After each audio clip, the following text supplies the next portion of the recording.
Welcome, everyone. We are now officially starting off issue number 3. We're kicking it off with the new theme, new series of workshops here with Conchas y Café.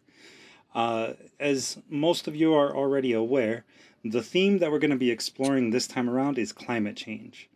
And climate change was something that was suggested before by one of our participants. Shout out to Mojde for suggesting that one. Um, and the way in which we're obviously going to talk about climate change is going to be kind of like on a broad scope, right? We typically with Conchas y Café like to explore every angle of things.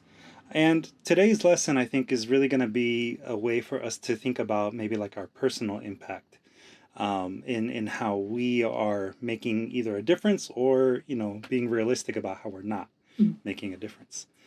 Because I mean, let's be real. Not everyone is able to have a zero carbon footprint, right?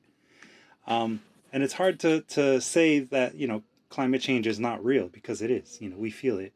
I think especially living here in Los Angeles, where the weather is kind of always hot and only getting hotter, and so the way in which we talk about the story of climate change and the way in which we just simply tell stories as a whole, and it really should be kind of equal opportunity, I want to say, or it should be fully representative because that's I think the best way in which we can be real and honest about ourselves and the impact that we have. That said, I'd like to just kick us off right away with our handout. For those of you that are on Google Classroom, and already downloaded the handout, you can follow along. Of course, here on your screen, you should be seeing it now. But the quote that we're starting off today with is coming from the master of horror, the king of horror, Stephen King. And this actually comes from his book on writing, A Memoir of the Craft. For anybody that's not familiar with Stephen King, obviously, he's a very well-known American author. Primarily writes horror, but has also written science fiction and fantasy, as well as suspense and crime.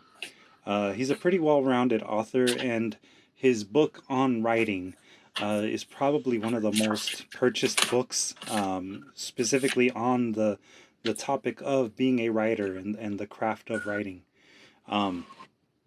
And as you can see here, he's quoted as saying, "Bad writing usually arises from a stubborn refusal to tell stories about what people actually do, to face the fact, let us say, that murderers sometimes help old ladies cross the street."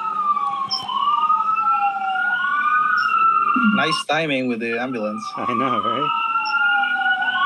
Sorry, Karen, I'm going to mute you real quick here. Oh.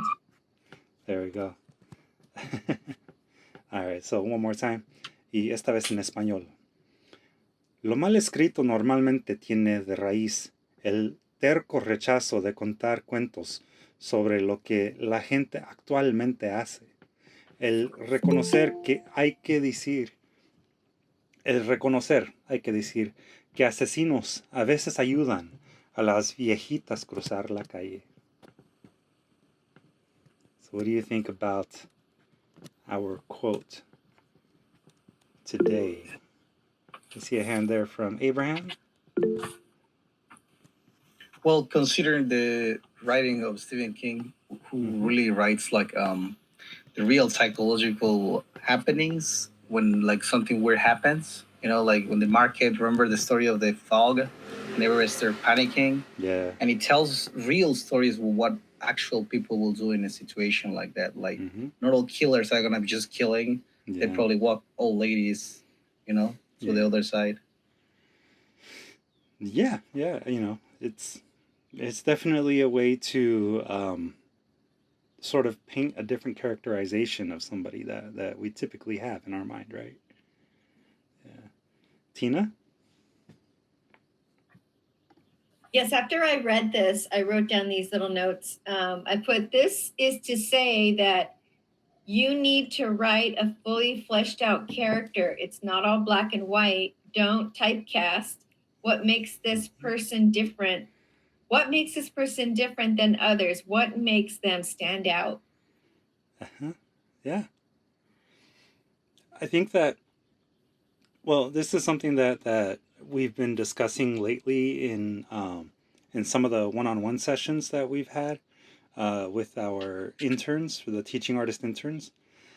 You know, intersectionality is kind of a new approach that people are taking to a lot of different parts of life, but when it comes to art and sort of representing our identity through art, intersectionality is something that has been coming up a lot as a way of showing that we're more than just what we seem to be. And I think that what Tina is saying is very true. You know, it is about, at least in writing a fictional character, you know, it's about showing a full-fleshed person, not just, you know, a typecasted or a stereotype character. So, yeah. Mauricio, and then Miss Lois after Mao. Tina kind of took my comment, but I guess I can expand on it too. I think it also pushes us to kind of get away from our own confirmation biases. Mm-hmm. You know, like seeing a bad guy as just a bad guy, like you tend to see the world in a certain way and only accept views that go with that, you know, worldview that you have. And having a fleshed out character, I think, is one way of like really going against what other biases we have inside of us. You know, like seeing a villain that has a humane side for some people could be just so unacceptable, but it's true. We're not one-dimensional characters. We have, you know, so many different attributes to us that make us so unique and different. Right. More than three-dimensional. Absolutely. Yeah, you know, it's like there's a phrase, right, of he who is without sin cast the first, may he cast the first stone, right? That that's obviously, you know, probably not the correct way that it comes or is written in the Bible, but it is a biblical reference, you know, and um, it, I think, is just a good way of remembering or reminding us that not everyone is perfect, you know, not everyone is just one way, right? We're all built differently. We all think differently. We all have unique stories, and I think that both Tina and Mauricio are certainly on the same wavelength there. Miss Lois? Yes, the other day when I was speaking with my son, we're always speaking about people. No, but he was addressing an issue, and he says this one particular person, which is his sister, is like the character, and I was just trying to remember what the name of the person of the personality is. He said something like Android or Anna. Someone that shows you something that's not really them. I remember that toy that you could make it into a man or a truck or Like Transformers? yeah, Transformers. He says people are like that to a certain extent, but he gave me a modern name, Anatroid or Atroids or something like that. And then I just wrote down this because I remember in our college class we had critical thinking. You know how we analyze people. Yeah. And then I also have in my notes just a cute saying, how you say a cliche, looking through muddy water and spying dry land. You know, you can. Somebody said something about fleshing a personality out or fleshing something out. Yeah. Yeah, going beyond just the surface. Yeah, yeah, absolutely. You know, that's I think a really important part of writing in general. Because we can look at things from one perspective, and it's very easy to do that. You know, because that's typically what we're used to.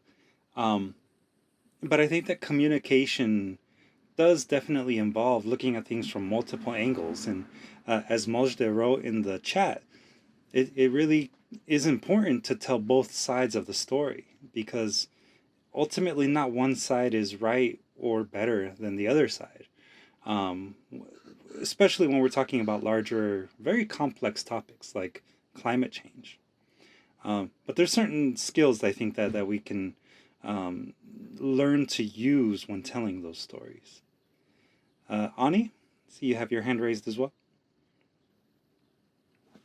I was thinking about when you're writing a character, and we tend to think of them as heroes and villains, the bad guys, the good guys. But for example, in a hero's journey type of novel, the hero actually has to have flaws that they're going to be, you know, working through and developing, and that their journey is going to take them through until they get to the end where they grow as a character. And at the same time, even as you're writing the villains, you know, any character that you're writing about, any story you're writing about, to really be true to that story, you kind of have to put yourself in their shoes.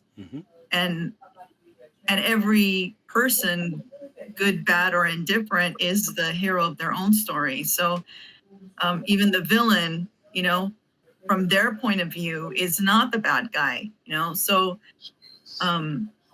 that's what that reminded me of, is that if you really stand in their shoes and get the full picture of what it's like to live their life, that you're going to have not only a more well-rounded character, but you're going to have more layers to the story and how it interrelates with other characters and other things in their environment. And it's more interesting. And as well as more true to life. Yeah, I think that, you know, the importance of knowing that things are not black and white. You know, no person is pure, right? There we go. No, you know, no single person is completely pure. You know, we're all black and white. You know, even the concept of, like, say, yin and yang, you know, where they're meant to be about, like, opposites. It's really not about opposites. It's about, you know, balance. And the symbol of the yin and yang actually have the opposite color, you know, within the primary color, if you're kind of following what I'm saying.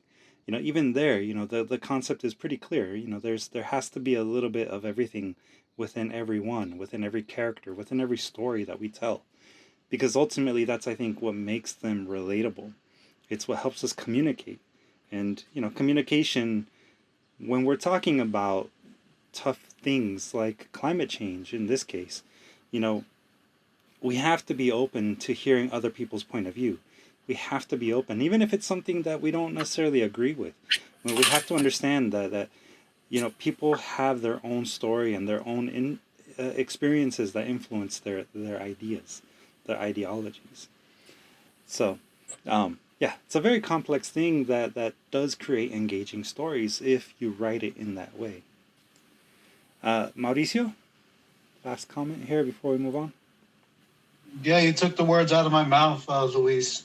Just speaking about like I find it interesting you bring up this topic with this conversation, because it's easy to kind of put one side into one category, like especially if you're more of like a, I don't know, like more like, what am I trying to say, ecocentric point of view, and to point finger at, say, like, I don't know, some sort of like gas company. It's easy to say like, well, you're the bad guy, you're the reason we're here, but to kind of give them the benefit of the doubt and see them as like heroes in their own stories kind of expands that narrative, so we can find solutions and not just say, well, this is all your fault, you're evil, you're killing our planet. So. Yeah. You know, and there is an irony even in, like, if we were to recognize that electric vehicles are the future, right? We can all see that. There's no doubt about it. And there is no doubt about, you know, us reducing our carbon emissions through cars, through burning natural gases and oils. Like, yeah, obviously we're going to save the planet in that way, but electric vehicles require still the production of energy. You know, they still require the mining of certain kinds of minerals in order to make batteries, and that mining itself, it's it's destructive to the environment. So it's not like, an electric car is the answer, the complete answer. Um, but it's part of our story as humanity. And I don't think that climate change can be really talked about without us talking about humanity and the opposite ways in which we might approach problems, but we at least are able to connect in some way, in some manner, by at least talking, and if not talking, reflecting, right, on ourselves. um, which is why I chose specifically the piece of writing that we're gonna read a little bit later. And for those of you that were actually part of our Journal of My Life workshop series, you'll actually recognize this handout because we've covered this before. The I think the main thing that we need to kind of understand about storytelling in general is that storytelling can be formulaic, right? There is at least an approach that is very easy to recognize in almost all types of storytelling, whether that be fiction or creative nonfiction. Um, Creative nonfiction being a type of writing that is autobiographical, but within the autobiography aspects of it, we're given the ability to tell the story with a story-driven format as opposed to a fact-driven format. And so, you can apply this graph to either form of storytelling, and we'll take a look at that. But to at least look at the graph first, we always begin with the status quo, right? The original status quo, the way in which we understand our life. That is normally where we begin in every story that we tell. And there is a moment that challenges the status quo. That challenging moment can look a lot of different ways. It can be, an external force coming in and just disrupting the status quo. It could be like a stranger coming into town, or it could be a weather incident that suddenly, is like a hurricane, and it forces people to seek shelter. It could even be an internal thing. It could be a sudden realization that you've been wrong this whole time about a particular thing. So it's always some sort of force that comes from a place that is going to challenge what you understand to be already true. It's sort of like, knowing that you were living a lie the whole time. And then after that status quo gets disrupted by the inciting moment, then you have the rising action. And the rising action is going to be most of the time driven by conflict. Conflict being the main device that we use in storytelling to push a story forward. With every conflict, there's going to be something new that's learned by the main character. And as those conflicts keep occurring, we keep on seeing that the main character is going to build new skills and new ways to adapt to the ever-changing status quo. If you look at the graph, you'll notice that the bottom part of the graph is usually going to be, a representation of time. This is time passing, the way in which the graph goes up. Finally, the original inciting moment is going to have its final resolution as part of the climax. As if you kind of relay or overlay this graph onto the typical hero's journey, the climax is normally going to be the moment where the hero finally accepts that they have changed completely, that they are no longer the person they were. It's a metaphorical death and rebirth. That's normally what happens during a climax in the hero's journey. The climax can also be kind of like an acceptance of the new way of living life. There's finally like a balance that's achieved, typically when the climax occurs. It's the aha moment a lot of times if it's an internal struggle. And then you have the denouement. the fancy French word for basically resolution, el desenlace, as we would say in Spanish.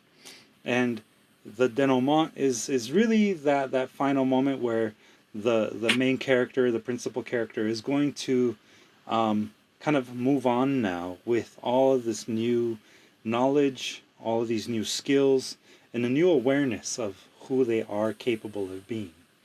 And all of that happens along, the vertical graph of action.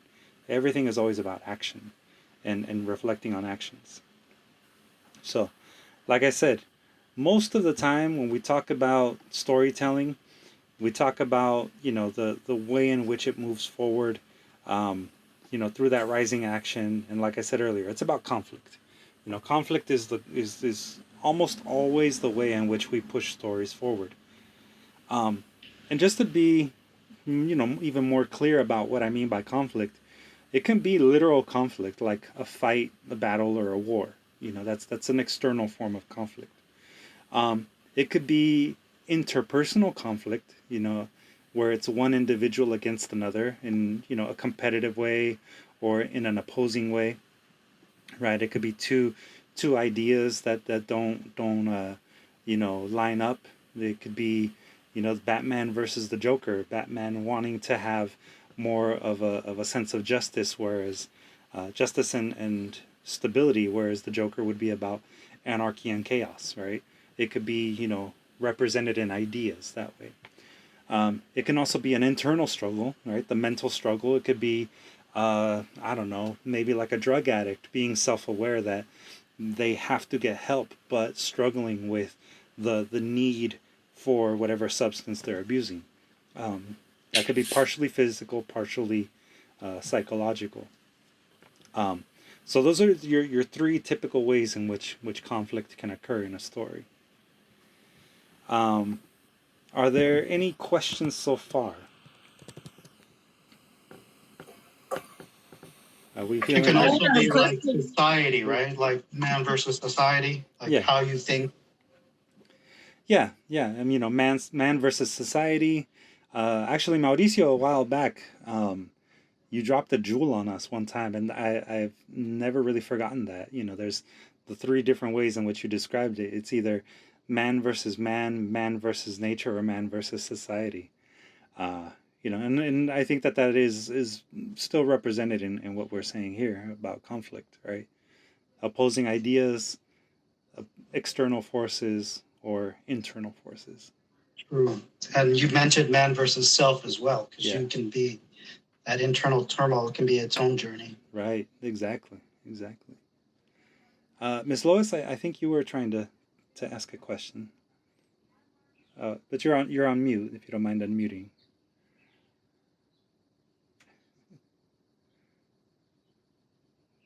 The word I was trying to pronounce was avatroid. And then the other thing is that mentally, we do have, even in our normacy, struggles. Should I or shouldn't I?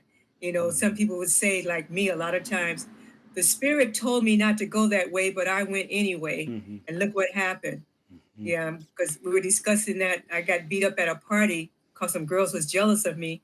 But I begged my mom, I want to go. She says, no, you need to stay here. Please, Miss Julia, let her go. So I went. Yeah, I spent Easter vacation in the hospital. Wow. Wow. Yeah. Yeah, so we have struggles within ourselves. Mm-hmm. Should we or shouldn't we? Mm-hmm. Yeah, I think that the internal struggles that we all experience are probably the types of struggles that, at least in creative nonfiction, if we're writing that particular style, the internal struggle is usually what we write about. Think of it like journaling. Think about, what you do when you write in a diary. Not only are you writing about what happened, but you're also writing about your reflections on what happened. When we speak about things that happened to us in the past tense, we have the benefit of hindsight. We have the benefit of being able to say, yeah, I might have been wrong, but, you know, they might have been wrong too. And depending on how we are looking at events that occur in our lives, we can sometimes recognize our own faults, and we can still say that person was wrong too, you know. Um, Learning to recognize that we can be wrong and that other people can be wrong a lot of times does lead to a new understanding of life. And flash fiction and creative nonfiction, I feel like they share that in common. Because you know, flash fiction is a very short form of writing. It's probably going to be maybe 250 words or less. You know, there's always debate about how long flash fiction can be. Same thing with creative nonfiction when you're talking about, you know, shorter memoir pieces. Um, but the real key is when telling a story, we are telling it following a very particular pattern, in that we talk about what occurred to cause discomfort or conflict within either ourselves or our understanding of our environment. And then the rising action is really giving context. It gives us more details about why the problem to begin with was such a big problem, you know. And it also is the process of learning how to cope with it until finally the climax occurs, where, you know, we have that aha moment. You know, in a piece of flash fiction, it might be that the character finally realizes that, you know, they were better off being challenged, and, you know, they're now a different person. And that is always going to be the denouement, the resolution, the new status quo. To answer Kathy's question about whether flash fiction is the same as short stories, typically we're talking about, like, you know, maybe 1,000 words. So a short story can be you know, pretty short, but it's typically longer than flash fiction. Like I said, flash fiction, if you were to do like a page count, let's say, flash fiction might be like about maybe 2 pages long, at the most. It could be even 1 page long. Word count wise, what I understand it to be is probably 250 words or less.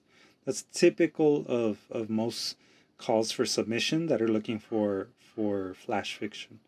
Short stories are going to be anywhere from, like, you know, 500 words to, you know, 1,000, maybe even 2,000 words long. So they're not very long, but probably going to be maybe like 5 to 10 pages long in a book, or, you know, if you're writing it on a word processor. Yeah. It is longer than Twitter, but shorter than a short story. Yeah, there you go. You could look at it that way. Yeah. Are there any questions about storytelling structure or anything like that that I've covered so far? We feeling pretty good? The Book of Embraces is definitely flash fiction, yeah. Yeah, if you look at the Book of Embraces, or anything really by Eduardo Galeano, I mean, he writes like paragraph-long stories, you know, 5 sentences. Sometimes there are actually only like 2 or 3 sentences. That is definitely flash fiction. And what is the name of it? The Book of Embraces by Eduardo Galeano. Could you spell that? Yeah. Tina already put it in the chat, but his name is Eduardo Galeano. Eduardo. That's his first name. Last name is Galeano. Galeano.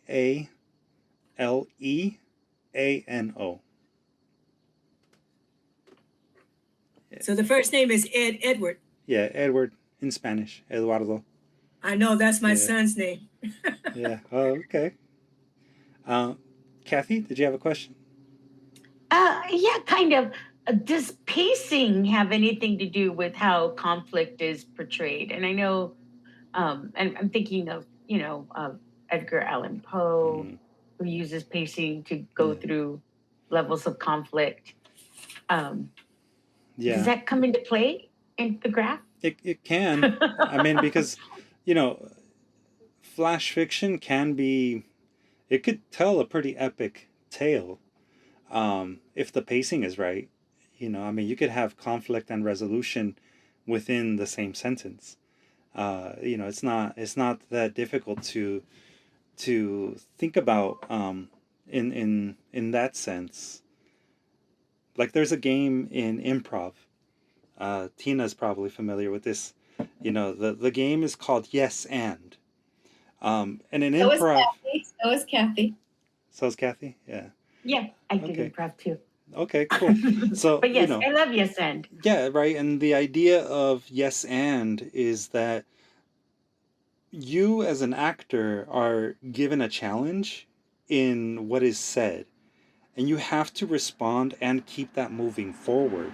So if you kind of think of flash fiction or creative nonfiction in that way, when you're developing your stories and you're developing the sequences of conflict, you could think of it as the yes and sort of style where you present something and then you add on to it, whether that be with a resolution that is a partial resolution, and then you're encountered with another conflict, and so you would end up building this little stack of conflicts that are always challenging the status quo, challenging the individual's understanding of what the status quo is, right? Because that's ultimately, in my opinion, what an inciting moment does in all forms of storytelling.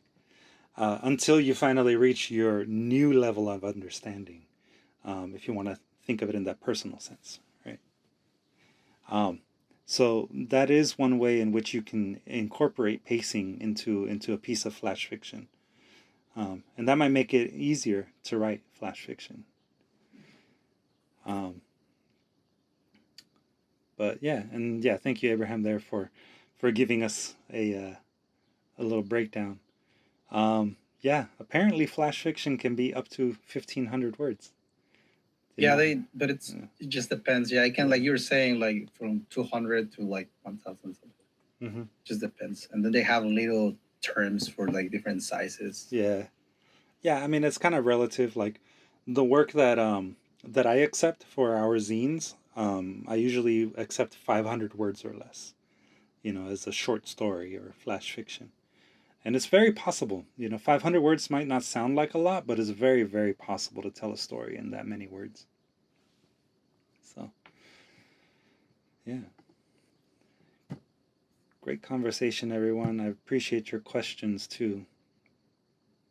So, speaking of stories, right, that are that long, that short, I should say, I actually have one for us here. Now, do keep in mind that this isn't specifically about climate change. This story is about basically a father and a daughter, and some of their conflict that they have. It comes from Yi Shun Lai, who's a Taiwan-born, Southern California-based features editor for Undomesticated magazine. Her column, From the Front Lines, runs every month in The Writer. Her micro-memoir, Pinups, was published in 2020 by Homebound Publications. And this little essay here that we're going to read originally appeared in Brevity number 67 last year, 2021. The title is My Father Reads a Poem to Me. And what I like about the use of the title here is that the use of the title actually leads right into the very first paragraph. So it's a very economical way of using their word count. But do I have a volunteer that would like to read the story for us? Anyone? Heidi?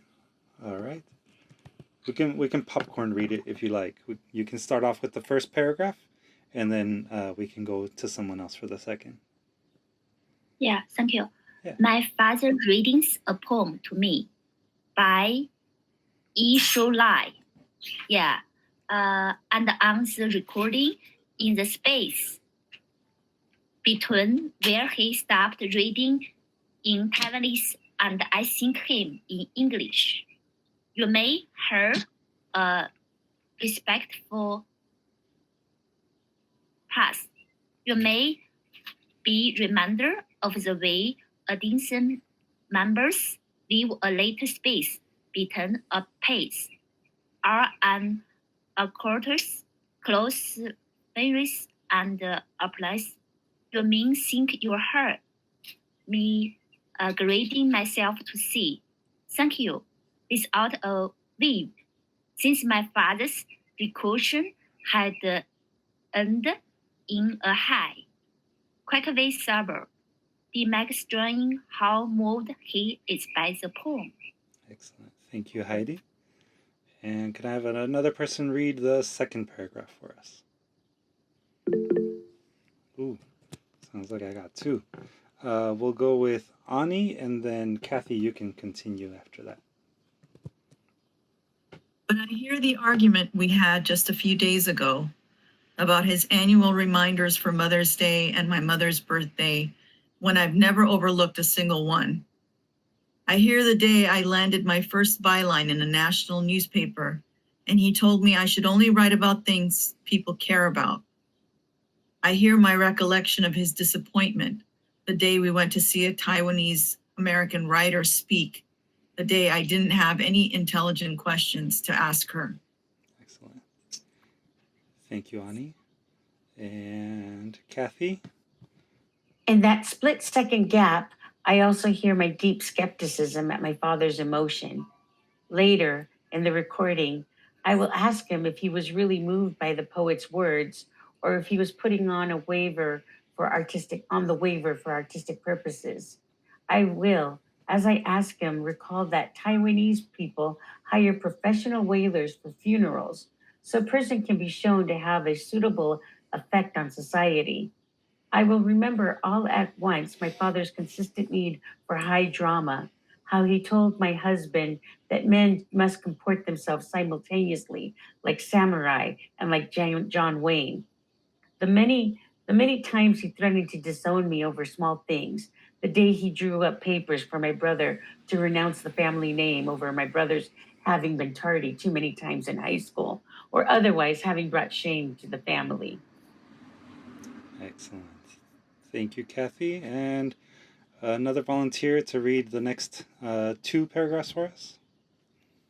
I guess I will. All right, go for it, Tina. Last week, my father told me about the day he made a patient cry by telling her the story of two calves abandoned in a pastoral field, whose parents had been carted off for people to eat.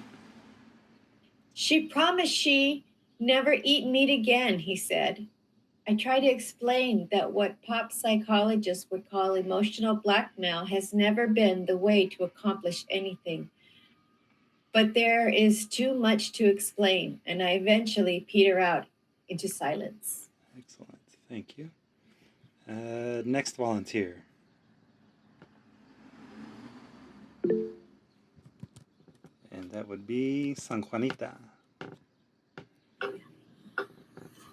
I have asked my father to read this poem to me because I am illiterate in my mother tongue. And so the finer points of this work are lost on me until they fill my head in my father's voice.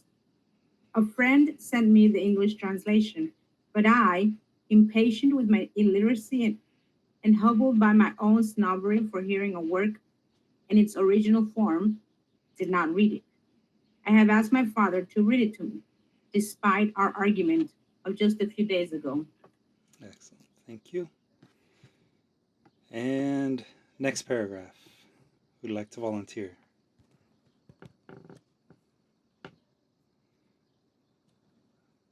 Anyone?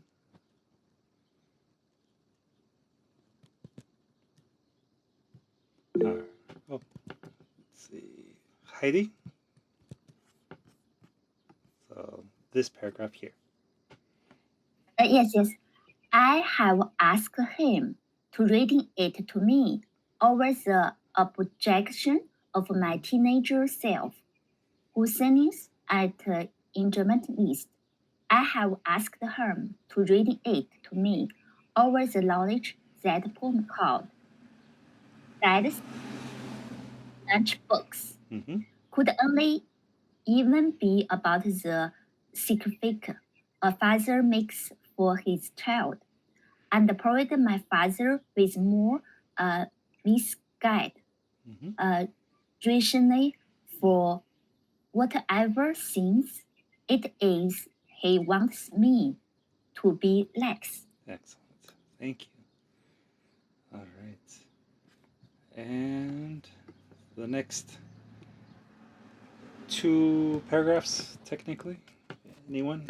All right. We'll go with Abraham and then Ani. Abraham? I have asked him to read it despite the fact that one of the things I hate the most about my father is his incapability to do anything without needing to turn it into a teachable moment. And so, for the first 2 recordings of Dad's Lunchbox, the rhythm of the work is mangled by my father's explanation of the words he is sure I don't know yet. My father is not subtle. Excellent. All right. And Ani, you can read these 2 right here. For the 3rd recording, I asked my father to read Dad's lunchbox all the way through. No explanations, no stopping. Still, his recitation is deliberate, lumbering, saddled with the knowledge that he is interpreting for his less than whatever daughter. In the pause between my father's choking last line and my thank you, I remember that my father told me that poems are sung in Taiwanese. I remember that he has written a poem for every wedding in our family, but mine. I notice that this is the first time I have asked my father for anything that might acknowledge our shared love of words. I give myself a little space for grace. Excellent job, everyone. I should give yourselves a big round of applause.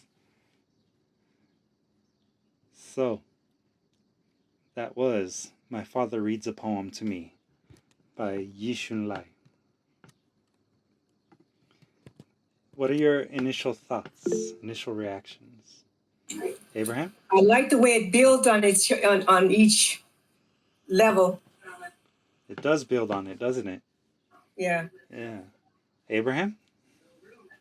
Again, going with the quote that we started, I like the complexity of the relationship they had. Mm-hmm. It's not like my daddy loves me kind of situation, or my daddy is perfect. It's my dad, it's a mess. And he's trying to do its best to help me out, but he's being himself, you know? Yeah, that's very, very, I think that's exactly what the storyteller is trying to tell us. But he reminds me of my son, the one I was telling you about. Really? You can ask him, I don't know, just read one sentence, and he's dramatic, and he can talk for hours. I mean, he just, and like she says, it's like if you can't comprehend. I mean, he has to explain it. He teaches you. I mean, it's a mess. But you know, if you need to know something from him, he has the knowledge. And I can see that's what she knew. Her father had the knowledge, but it just got on her nerves with him always in the teaching mode. Yeah. I mean, from the storytelling standpoint, I think it's really clear that is what the daughter is saying about her father, is that he never turns off this need to teach her, and she finds that annoying.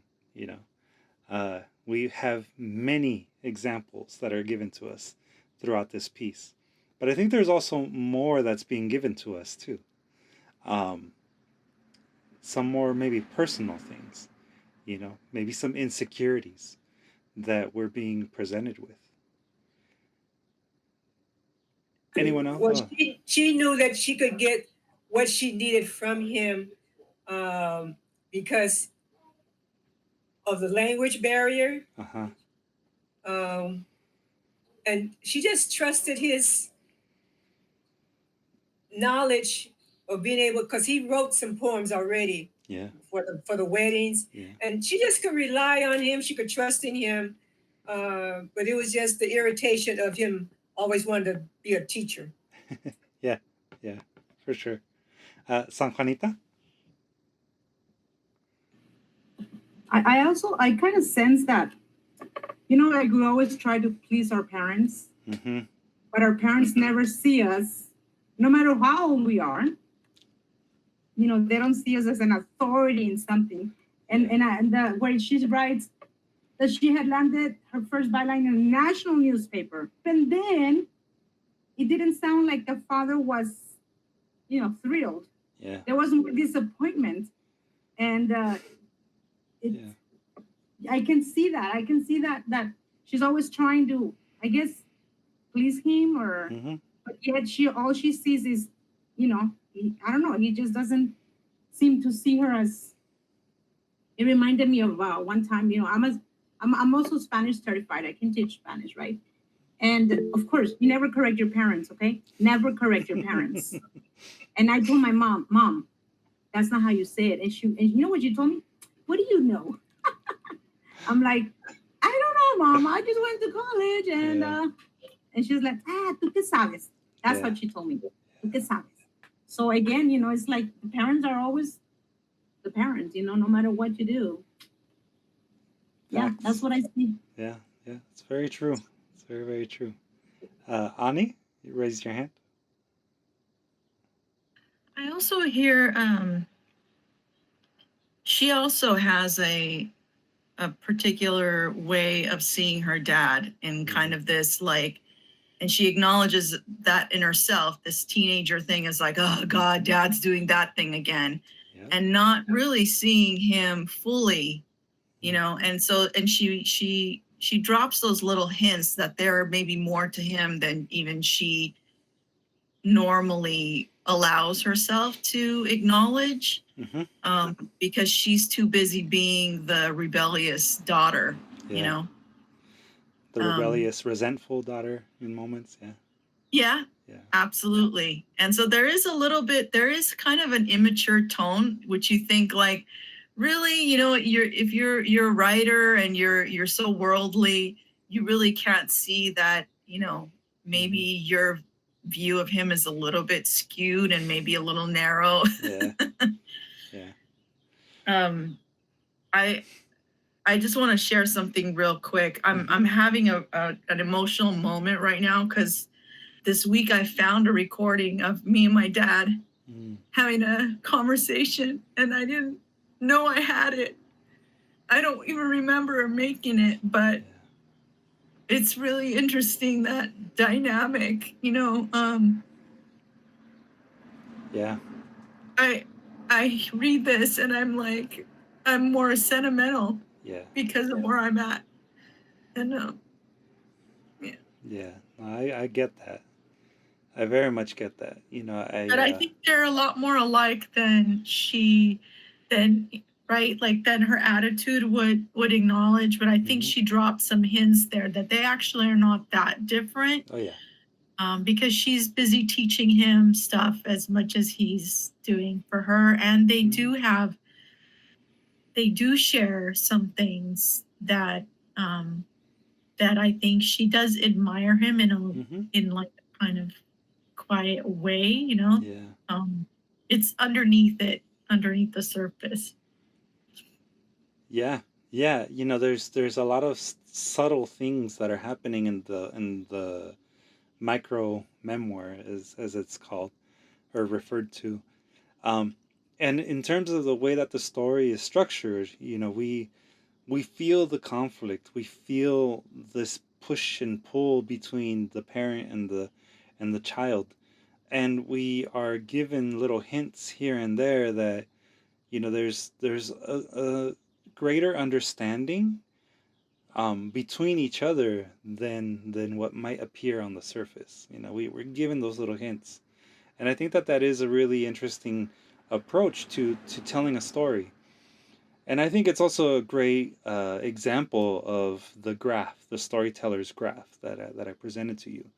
Because we have a conflict that's layered on top of another conflict, and as time passes, we're kind of sort of taken backwards in time at the beginning by saying, that she feels like a teenager, and she remembers all of these things that happened when she was younger, and as she got older, even with her getting married and having, a successful career, there's this passing of time that happens in such a small space, that does give us a conflict on top of another conflict on top of another conflict, until we reach the very end, where there is that recognition, that final recognition, where the writer is telling us that they are giving themselves this space to acknowledge that there is something in common between them and their father, and that they are giving themselves that grace for understanding that. And that ends up becoming our resolution. We're presented with a new way of at least interpreting a situation, if not a new way of understanding life as a whole. It is definitely a very, very subtle thing that we see, but it's laid out there for us to follow as a template for how to write a story. It is a good question to ask. I do also wonder how old the writer was when they wrote this. It was obviously published just last year in 2021, so it's possible that she may not be that young anymore. But yeah, and like Abraham is acknowledging in the chat too, this type of storytelling, this form of storytelling, does say a lot more about the speaker than it says really about the characters, the other characters, the antagonist in this case. People talking about other people, you can't help but get a stronger sense of who the narrator is when they're speaking in first person, when they're talking about their relationships with someone else, especially someone very close to them. So just for the sake of being able to see the actual structure of this micro essay, this piece of creative nonfiction, this first paragraph, in my opinion, this first paragraph really is just setting it up for us, right? It's giving us just enough of a backstory to understand what the context is in which we're entering, right? There is a writer that's asking their father to read to them a poem, and the poem is not in English, and obviously the father is reading it in Taiwanese, and the writer is saying thank you in English, right? And there's a doubt that's placed there for us at the very beginning, without a waiver, right? You may think, it says right here, you may think you hear me girding myself to say thank you without a waiver. Girding myself in that they're like bracing themselves, like they're being reluctant to say thank you. So they have to mentally prepare for that because their father is being a little extra, and then you have the true inciting moment in the story. We are given the context, and then we're told what is actually happening inside of the mind of the author, right? They hear the argument they had just a few days ago, right? So in their mind, we're given this little preview of a tense relationship. It was only a couple of days before this recording of the poem happened, and the author is lingering on that, right? They're still dwelling on it, and then it goes way back in time. I hear the day I landed my first byline, and then I hear my recollection of his disappointment the day we went to see a Taiwanese American writer. And then we go back more in time. In that split second, I also hear my deep skepticism at my father's emotion.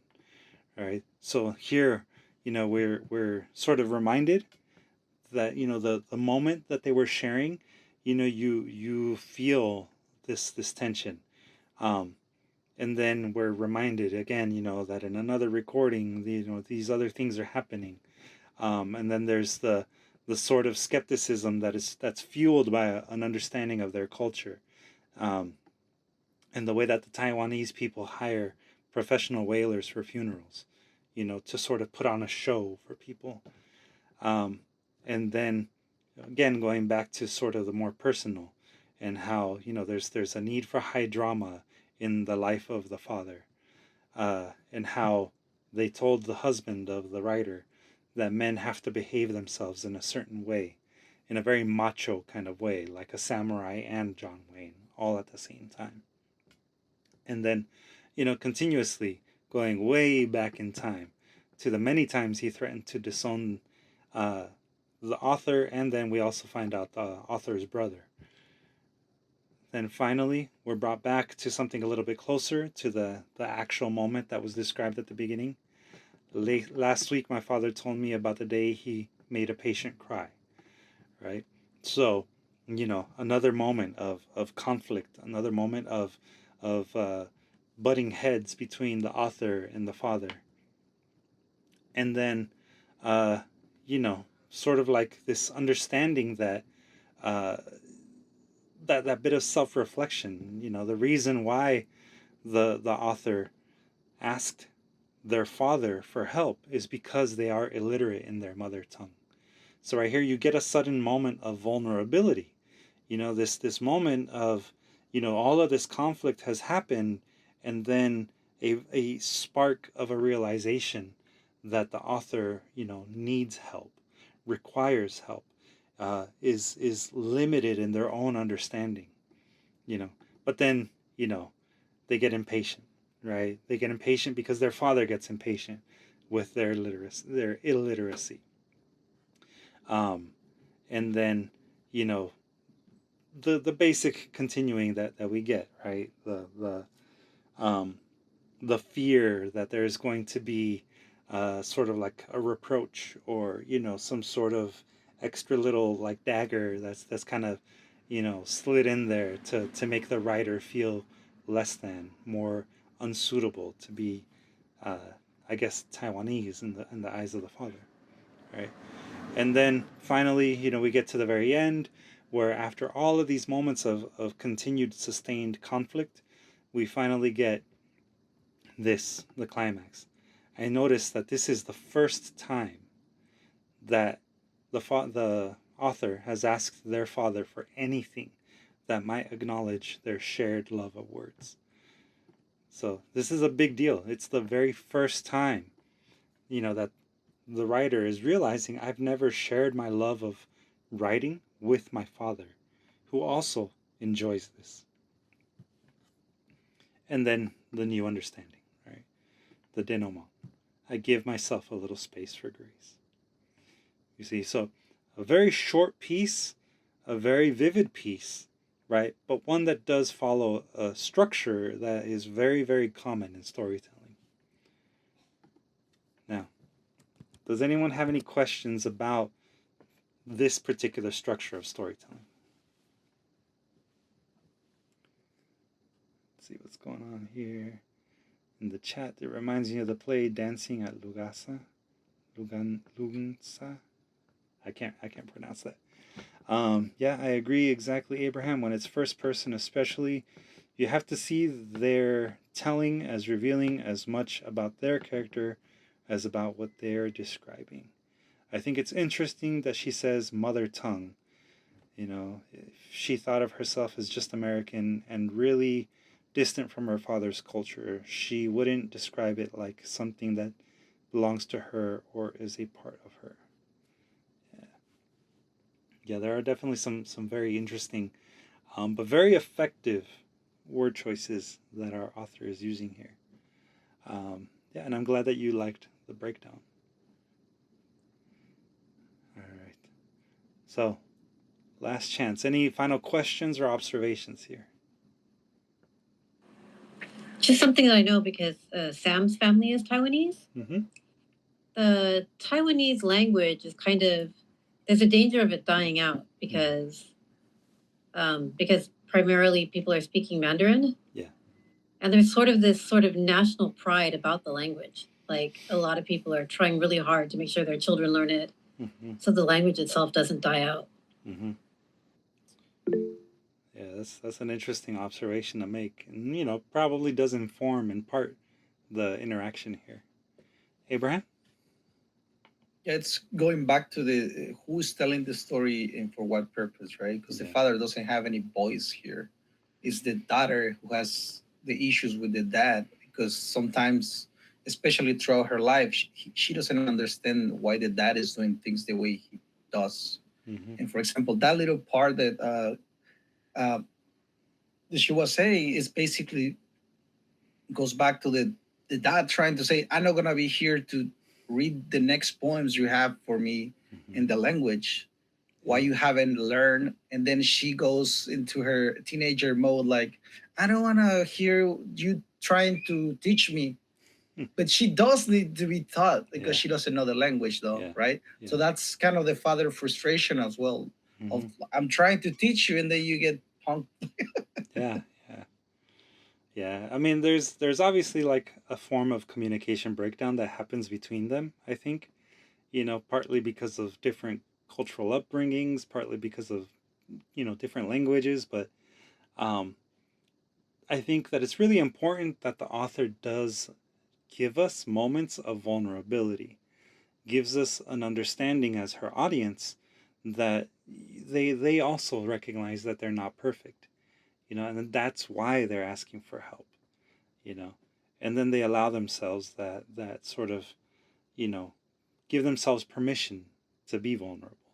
And that's really important, because I think that if we don't allow ourselves to be vulnerable, we really can't grow as people. We have to be okay with sometimes understanding that we might be wrong, or that maybe we don't understand everything. It's a hard place to be in mentally sometimes, but it's a valuable place to be in, for sure. I don't know what you're talking about. I know everything. I'm sure you do, Kathy. I'm sure you do. I think it makes the narrator more likable too. Yeah. There's a book that I read where the narrator was like so arrogant and like just, was like so enjoying their own voice, and it sounded like a reflection of the writer. And I just hated that. I hated that character so much, and I hated that narrator had to take me through the whole story. I wanted to stop reading the whole time. Yeah. The moments where she kind of, acknowledges the little kinks in her armor, I think is when she becomes more human and likable, honestly. Yeah. So that we can relate to her and go on this journey with her instead of like going, ugh, you're so smug. Yeah. And like Mojde says, it does make the piece, more compelling, right? It keeps us connected in a way. And like I said, our theme this time around is climate change, and obviously this particular micro essay isn't about climate change in any way, but it is about relationships, and it's about communication. And whether we like to admit it or not, here within Conchas y Café, we're all here because we have a lot of things in common. And I think it's safe to assume that all of us believe in climate change. We all believe that it is a problem. But there are people in our community that don't believe it's a problem. There are people in our community that don't have the same point of view as we do. And maybe even within our group here, we might have people that don't see things the way that we see things because of our upbringing, because of, our experiences, as unique, independent individuals, So what I would like you to do is I would like you to write a piece, and this can be autobiographical if you want it to be. But this can also be flash fiction. Remember, the difference between creative nonfiction and flash fiction is really just the fiction part, right? Flash fiction is made up. It's entirely made up. It can be about animals. It can be about, like a comic style, story. It's entirely made up. Every part of it. Creative nonfiction is autobiographical. It's grounded in reality. It has some facts to it. But the creativity really comes, the creative part really comes in the storytelling approach, right? We just saw a piece that is creative nonfiction, but it tells a story first. And then, secondary wise, it gives us facts about a relationship. So, all of that is to say, what I would like you all to do this week is write a very short piece. Think flash fiction length, 500 words or less, 2 pages or less, if you can. Write a story where your main character is having a confrontation with a person that does not believe that climate change is a problem. Just, it might be somebody that's inspired by a family member. It might be someone that's inspired by, I don't know, a pundit on, Fox News. So, try to create for yourself a series of conflicts, a series of disagreements, and tell that story of those disagreements and the ultimate result that you come to as you find resolution.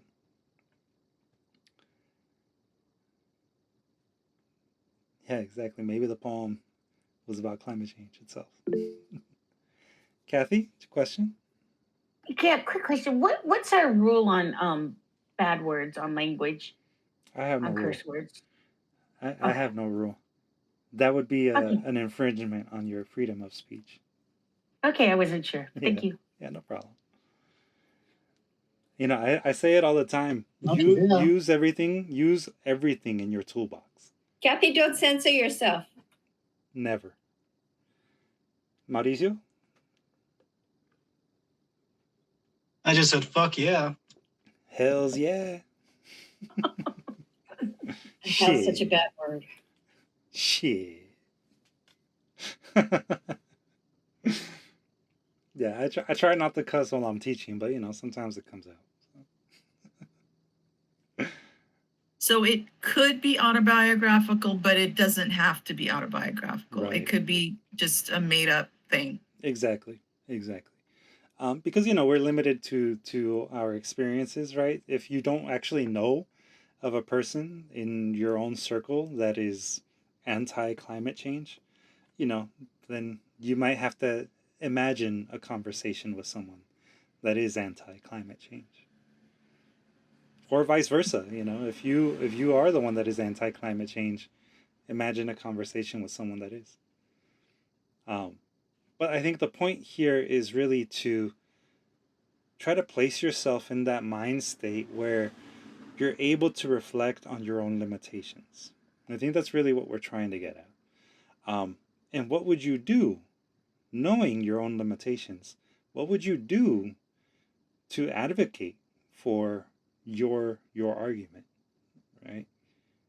And how can you connect with people that maybe don't believe what you believe? So this particular writing assignment is going to have a lot of nuance to it, but there's I think a lot of space for creativity here. Yeah, there you go. 2 pandas sitting in a tree. Probably more like under a tree, but yeah. All right. Dude, trust me, they go on trees. I'm sure they do, But anyways, so we do have a few minutes. This one is probably a difficult one for us to actually do some writing now to get us started. But maybe to help each other out, we could begin maybe writing some characteristics of people that would be, on the opposite side of our point of view. So, there you go. 2 penguins on a melting ice cap. That's good. Yeah. So feel free to throw some words out there in the chat. What are some words or characteristics of someone that would be the opposite point of view? Liberals exaggerating climate change. There you go. That's probably a phrase that you're going to hear. What are some other characteristics? And we'll start with the person that is anti-climate change. Right? Maybe some phrases that you've heard, or you know, some what is it called?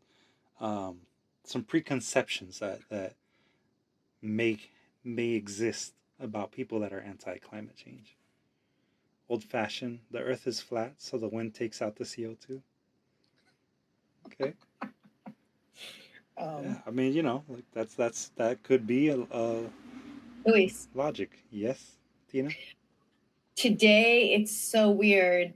The teacher of the classroom that I work in had this video.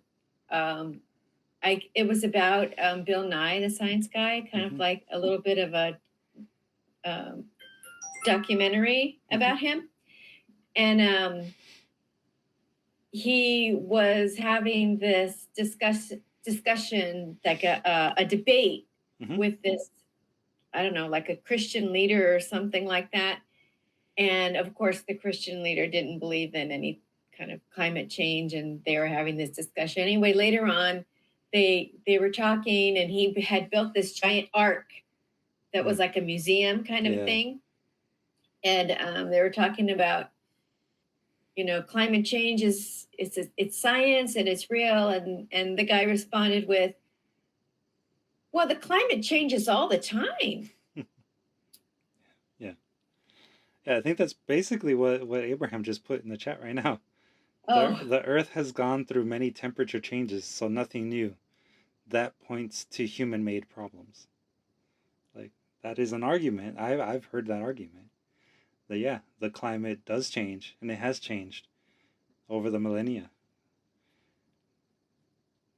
Right or wrong, you know?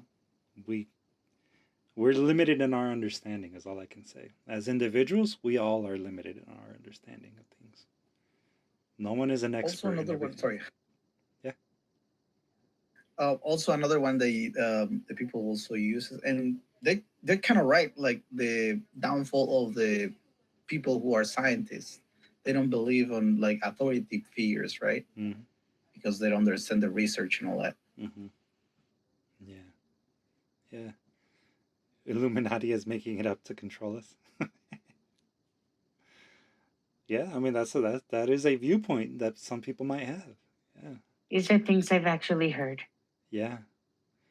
Yeah. Using logical fallacies to justify an argument. Yeah. Okay, so we've spent a little bit of time now, right, on the anti-climate change person. Now, what about the pro-climate change person? What are some preconceptions that people might have of a person that is pro, you know, climate change or pro environment? An environmentalist, we'll call them. A tree hugger. There you go. Virtue signaling. Well, that's an interesting one. As much an argument remains that maybe need more research. San Juanita? Let's see, Sorry, I was leaning on my keyboard. I was leaning on my keyboard. I'm listening, but I'm like, sorry about that. Okay, yeah, no problem. No, I'm listening, and it's interesting. You know, I was a little bit confused, you know, at the beginning, because I'm thinking climate change, like literally climate change, or changing the environment, or, you know, I was thinking that way. But I guess it is actually climate change. Yeah. That's why I was a little bit like I was paying attention. I was like, I can't think of anything about climate change. Not that I don't believe in it, please. Yeah. I just haven't really given it a thought. I know that as a teacher, of course, you know, we've talked about that. We've talked about the environment and how, you know, how we're hurting the environment. And I was thinking somebody that I tell you, because, you know, like in back home in my parents, I don't know if you noticed, I was actually in Texas like for 2.5 months. And I just got back. That's why it was a mess. You know, class was a mess for me. Yeah. But they don't recycle there. And it just got to me, like they would throw the big bottles of they only recycle aluminum. But it was like, you know, from California, like they would even show it to me, like, look, we don't recycle here, and they would put it in the trash. I was like, but yeah, plastic and glass. And I was thinking, my goodness, that's all affecting my environment, and that's where I was. Yeah. But yeah, it's amazing how some people just, I guess, coming from California into Texas, it's like, no, I couldn't handle it. I even told my sister, why don't you start recycling? And she told me, why don't you pack all the plastic and take it back to California? I said, if I had space, I would. Yeah. But yeah, that's what I was thinking about. So I'm gonna have an interesting time working with this argument. Is it argument? Yeah. Maybe I could bring in my sister and put it there in my poem, in my writing. Like I said earlier, good. it might be someone that's inspired by a loved one, or someone that you know personally. We don't have to know that, right? That can be fictionalized. I won't mention the names then. Yeah, you don't have to. No, I know. I'm just. Yeah. But yeah, I see that there's a couple of things in the chat there of that are kind of reflective of preconceptions that people have of an environmentalist. Abraham? Well, going back to like we're trying to do, like trying to represent both sides as faithfully as possible. Like in the quote at the beginning, it says a murderer can walk a old lady to the other side of the street. Going back to San Juanita's, actually recycling is not done correctly either here, because most of the recycling thing that we do recycle actually ends up in landfills. So it's a good thing that you can put that in your conversation or your sister, right? When you are actually learning some of those stuff that we, as maybe or from our point of view, might look like they're in the wrong, but actually they could be right in certain things as well. So I think that's the very part that Luis is trying to say. And I know I've been joking in the chat, like with all these like preconceptions of the right wing, which can be exactly that, preconceptions, right? Right. Exactly. Abraham, where did you know about that? I didn't know about that it's not, it ends in the landfill. Is that true? Yeah, especially because China used to take a lot of our trash, but they say, fuck no. And now we just trash it. Yeah. Except for some parts, like you were saying, like cans and stuff like that, they still recycle, but a lot of plastics and things that we used to recycle, they don't. Yeah, and unfortunately, there's a lot of plastics that even if we do put it in the recycling bin, it's already been recycled and it can't be recycled anymore. So it does end up in the landfill too. Like it's a very, very complex issue, And I think that it's, like I was saying before, it's really important. I think more than anything, I think it's really important that we get out of this the understanding that we're all limited by our individual understanding, and when we recognize that we're limited by that, we actually do change the climate, not just in the literal sense that we change the environment, we change the well-being of the planet, but we actually also change other climates. We change the political climate, we change the personal climate. Climate change, yes, we're going to be focusing a lot on nature, but I mean, the fact that we're living in this society right now in the United States, we can't ignore that there are a lot of divisions, and these divisions cannot be overcome without us understanding that we're limited to our individual knowledge and experience, and we have to be open to being vulnerable and listening to the other side, because if we don't, we're never going to get anywhere. We're never going to progress as people. So, social environment. And yes, Earth Day is April 22nd, so make sure that you if you're out, try to go out on the metro. Mauricio, raise your hand. Yeah, to your point, Luis, speaking of like our limited understanding, like I read this study that probably one of the only ones I've read so far about how like we're kind of raving about solar energy and solar panels, but there was this one study that talked specifically about the waste of solar panels after their use, after the cells have been basically used up. There's no plan in place to recycle the cells, and they're essentially just creating even more waste that is unusable. So going back to that, limited understanding, like there's no way anyone can predict 67 years from now what kind of problem these used up solar cells are, even within the realm of trying to do something that's more sustainable. Yeah. I mean, it's like I said earlier, even an electric car and the use of batteries damages our environment because of mining.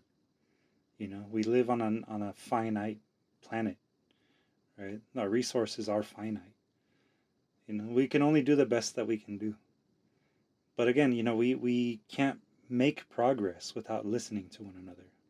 So, so it's important to be vulnerable, and more than anything, vulnerable in our writing, because writing and storytelling is what makes a difference. I genuinely believe that. So, yeah. All right. So, I think we'll leave it at that for tonight. I hope you feel like you got some ideas, bubbling through the conversation. Next week will be a workshop day. So, come prepared. You can bring either an outline for a story, a flash fiction piece, or creative nonfiction piece. It doesn't have to be completed, because I understand storytelling in this format in prose can take a little bit longer to write than a poem. But next week we will still break out into breakout rooms and give you an opportunity to share with the groups that you get assigned to, what you've been working on. So that's it. This recording will be up in a couple of days on YouTube and posted to the Google Classroom. If you have any questions, obviously you can always post them on Google Classroom on the feed. Usually when they're posted on the feed, it benefits everyone, not just you as the person asking the question. And if you have any friends, family, or otherwise that you think would benefit from being in Conchas y Café, share away. Tell them we've got a workshop that just started, a new series, and they're more than welcome to join us next week, even if we are breaking out into breakout rooms. There is a benefit to sometimes just listening. So thanks, everyone. And yeah, unless if there is one last final question, we will say good night. Good night. Take care, everybody. Good night, everyone. Bye. Bye, everybody.